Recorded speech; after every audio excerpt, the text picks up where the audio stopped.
Fala, tricolor! Sejam bem-vindos ao canal O Flume Domina, o segundo melhor canal de todo o YouTube, perdendo para todos os outros, ou seja, todos os outros estão em primeiro, estou em segundo. Mas com a sua ajuda eu vou crescer, com a sua ajuda eu vou angariar voos mais altos. Se você deixar seu like, se você me seguir, porque nesse vídeo aqui a gente vai falar sobre o que foi essa rodada do Fluminense a nível de vencer foi muito bom. Como é que foi a partida do Fluminense contra o Grêmio? Então vamos, deixa o like e vamos pro vídeo. Mais objetivo.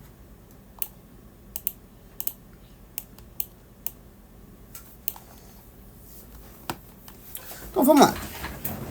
Primeiramente, o Fluminense não fez um grande jogo, mas é melhor, dependendo da situação, principalmente em mata-mata, é melhor se classificar jogando mal do que ser eliminado jogando bem. Premissa, é isso. Existem times que jogaram muito bem e foram eliminados e não ganharam nada, e times ruins que ganharam alguma coisa. Vídeo Fluminense 2008, que foi roubado, vídeo de outros times que foram inclusive campeão do mundo jogando só defensivamente bem. Aqui no Brasil a gente dá muito crédito para futebol ofensivo. Ou seja, se a gente dá muito crédito para futebol ofensivo pra gente é melhor. Mas vamos lá. A nível de zaga, o Manuel começou o primeiro tempo jogando relativamente mal. Ia para lateral esquerda, não encontrava ninguém, ia tentar voltar, às vezes dava uma bola meio feia, às vezes acabava perdendo a bola. Começou mal, mas melhorou, tentou dar umas bolas alçadas de uma forma longa, bolas longas, e acabou acertando algumas. Thiago Silva sempre monstro.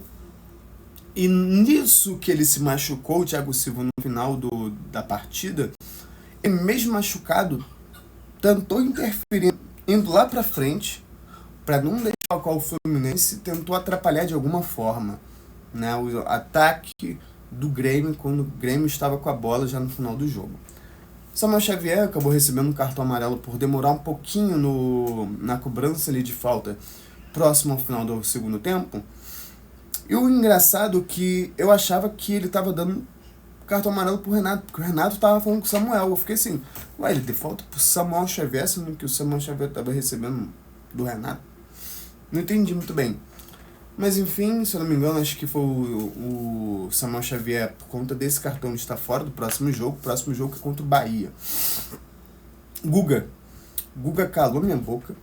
Num vídeo anterior meu, eu falei que o Guga não tinha nível de Fluminense, e aí ele pega no próximo jogo, ele pega, dá uma assistência, marca bem, tira bolas, atrapalhou muito o ataque do Grêmio. E foi eleito de novo o segundo melhor. Foi eleito pela segunda vez o melhor jogador da partida a nível de SofaScore. Eu não vi qual foi o melhor jogador eleito da partida pela Globo, Mas enfim. Martinelli e Herculles, que no primeiro tempo também estavam errando a bola, errando proximidade, segurando bola que não era para segurar, tocando bola que não era para tocar, direcionalidade errada.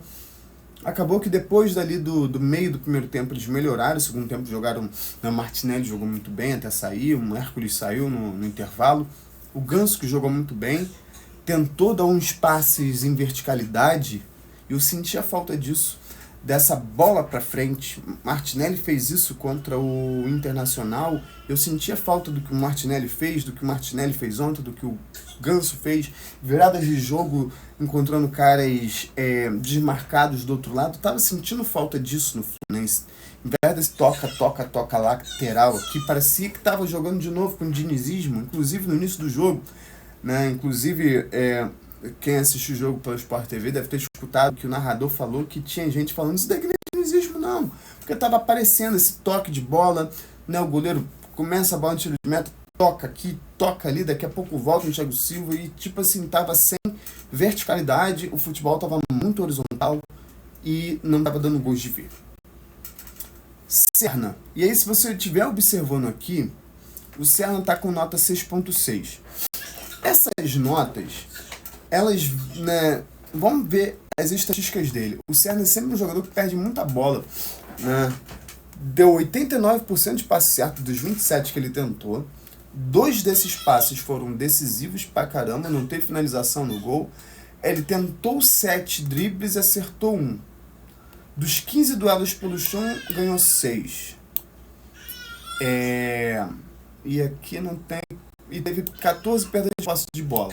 Vou fazer uma estatística de novo, igual eu tenho feito nos outros jogos, comparando os jogos do Fluminense, por exemplo, quem é o jogador que mais perdeu posse de bola, quem mais errou passes. Percentualmente é o todo do time. O Kevin Serna, ele geralmente tem uma nota meio baixa porque ele tenta muito, cara. Tipo assim, isso acaba às vezes dando uma nota baixa pra ele. Por exemplo, duelos. Pô, duelar 15 vezes, tanto com a posse quanto a perda de posse de bola, porque ele tá tentando. Né? Agora, se ele, tipo assim, não marca, ele não vai ter duelo no chão. Se ele duela apenas com a posse de bola e perde, ele é um merda. Mas ele duela muito com a bola e sem a bola também. O Kevin Serna, ele é muito dedicado. Assim como eu acho que foi o Canóbio.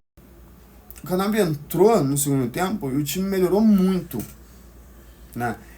E é justamente isso que eu tenho falado desde o início desse canal. Quem já me acompanha desde março, quem já escuta os meus vídeos, né, minhas opiniões, o Agustín Canóbio, ele não é um craque. É um cara que se dedica muito pela equipe, mas ele não é um jogador, não é um craque. É um jogador que vai mudar a partida, que vai dar um passe, que vai dar assistência. Mas ele é um cara que, se entrar no segundo tempo igual ele entrou aqui, ó, 66 minutos. Se ele entra justamente na virada do tempo, ou às vezes 5, 10 minutos, isso daí aparentemente foi 20 minutos de jogo. Ele entra descansado enquanto o outro time está cansado já. E ele vai correr e vai pressionar muito melhor do que ele correndo descansado e outro time também descansado. Como eu já comentei, Canóbio é um ótimo jogador para entrar no segundo tempo. No início do segundo tempo, ou mesmo no decorrer do segundo tempo. Ele é um ótimo jogador para isso, principalmente se você precisa de marcação. Agora, quando ele entra no primeiro tempo, ele entra tentando entender o ritmo do jogo e os outros jogadores talvez, né, também tentando. O Keno, eu já acho que o Keno precisa entrar já no início do primeiro tempo, porque o Keno ele demora para entender o jogo depois que o jogo já iniciou. Às vezes ele acerta o ritmo do jogo quando ele entra, sim, mas ele é muito mais importante iniciando desde o início do jogo. Ontem ele não foi tão efetivo no jogo, mas se ele continuar entrando 2, 3 partidas como titular e não render, aí tira. Mas o Canóbio teve várias outras chances como titular e não rendeu, esperado. Entrou no segundo tempo e rendeu muito como segundo tempo. Assim como o JK, quando entra no segundo tempo, entrava, jogou muito bem. E aí, finalizando, né? Everaldo, que testou muito, né? Testou umas 3, não conseguiu ter êxito nas cabeçadas. E aí uma no chute, belo chute inclusive, né? Numa cabeçada, numa assistência do Guga. E que assistência do Guga também, porque aquela ali era uma bola dividida, ele que não é alto, né, um jogador de estatura média, né, vamos ver se aparece aqui a altura do Guga. Não mostra a altura do Guga, acho que é só se clicar nele. Vamos lá, altura do Guga, 1,73 m, ele tem minha altura, ou seja, uma estatura média. E aí você conseguir subir aquela altura, né, com possibilidade de perder essa bola para um cara que está vindo do lado dele, cabecear, pegar o Everaldo que estava entrando na área, desmarcado, aí de primeira chuta, bate na trave, gol. Não foi um golaço, mas foi um belo gol, um gol que abriu o placar. O Fluminense entra no segundo tempo jogando mal, o time do Grêmio jogando melhor, e aí ele acaba perdendo pênalti. É o segundo pênalti que ele perdeu o outro contra o União Espanhola, ele perdeu o pênalti, o rebote ele também perdeu, o goleiro também defendeu. Mas mostra que agora ele tá tentando chutar, ele não tá procurando o outro jogador, né? Ele tá se aproximando do jogador que é o Cano, que era o Cano, né? O Cano, por exemplo, entrou, dominou a bola ali, tirou do jogador, chutou. Era aquilo, cara. Deu abertura, chutou. De tanto você tentar chutar, a bola abriu, chutou, uma hora a bola vai entrar. é assim com o Cristiano Ronaldo, era assim com o Cano, é assim com vários jogadores de ataque. A bola só entra se você tentar chutar no gol. Se você procurar uma peça melhor que está ali do teu lado, ele pode receber uma bola e chutar no gol? Pode, mas se a gente for pensar em probabilidade, você tem 50% de chance de fazer o gol. Vamos fazer assim, puramente cego. Acertar o gol ou não acertar, então 50-50. Agora, se você vai tocar pro cara fazer o gol, você tem 50% de chance de tocar bem ou tocar mal. E o cara depois vai ter 50% de chance, né, no acumulado de chutar bem ou chutar mal. Ou seja, ele vai ter 25% de chance de fazer um gol e 25% de chance, né, e 75% de chance de não fazer o gol. Ou seja, tocar numa outra condição pode ser pior. Quando você tá melhor colocado, chuta. E aí ele fez isso, ótimo, venceu o Fluminense. Riquelme.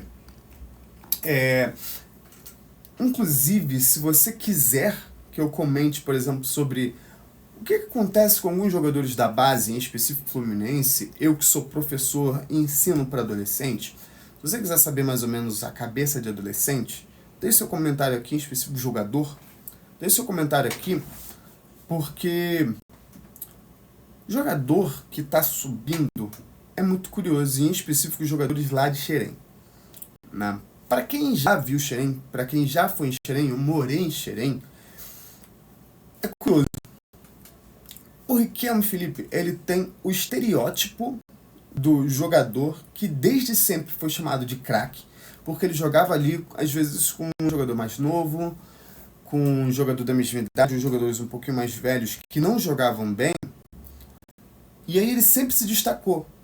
Por exemplo, eu que sempre fui mais inteligente na parte de matemática e física do que outros alunos, todo mundo ficava me chamando muito de inteligente. Isso porque estava acostumado com outras crianças, sei lá, normais ou mesmo burras. E aí quando eu saí desse universo da minha bolha e encarei em outro mundo, eu fui percebendo, cara, o mundo é repleto, muito mais repleto de gente mais inteligente do que eu, do que eu imaginava. Então, mais ou menos isso que acontece com o Riquelme, Felipe. O fato de ele ter subido em cima da bola com essa idade faz-me perceber que ele é o seguinte: ele sempre escutou que ele era um craque. Então ele deve imaginar, cara, eu tenho potencial para jogar em Real Madrid, tenho potencial para jogar em Barcelona. Calma, cara.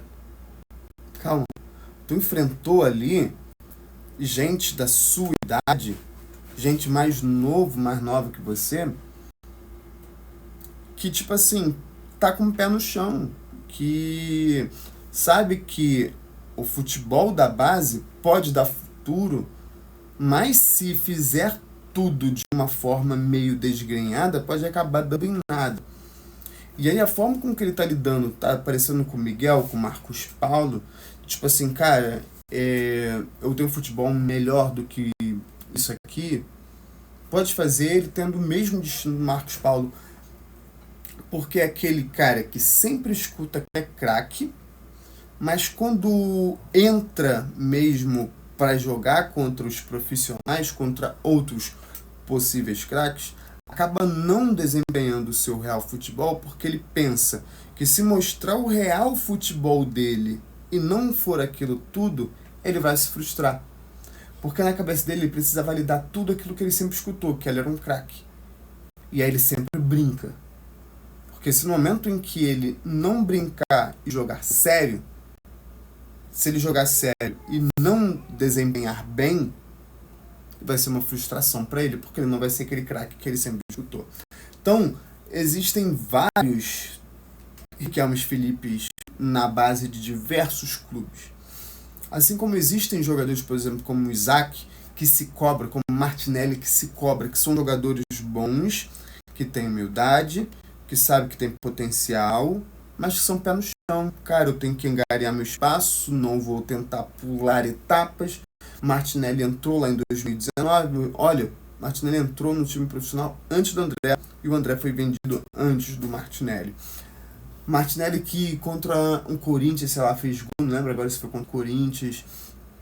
E ele nem atacante é. E aí tu pega, por exemplo, o Riquelme Felipe, ele já tem alguns jogos, inclusive jogou contra times que são segunda, terceira fileira de tabela, né? E não fez gol. Aí você fica comparando assim, pô, curioso. Mas a gente não pode sempre jogar essa régua lá pra cima, né? Mas é curioso que um jogador que acha que tem tanto... E, tipo assim, a gente vê jogando, ele tem qualidade. Mas ele também tem que colocar a bola no chão, ter humildade e se esforçar, se dedicar. Porque todos os jogadores que se dedicaram muito pelo Fluminense cresceram e venceram. E ele tem que angariar esse espaço também, né? E aí eu vou encerrar por aqui, porque esse vídeo já está meio grande. Se você quiser saber, por exemplo, como mais ou menos funciona a cabeça de adolescentes, principalmente no futebol, deixe seu comentário aqui. É isso, valeu, deixa seu like, comenta e me segue. Valeu!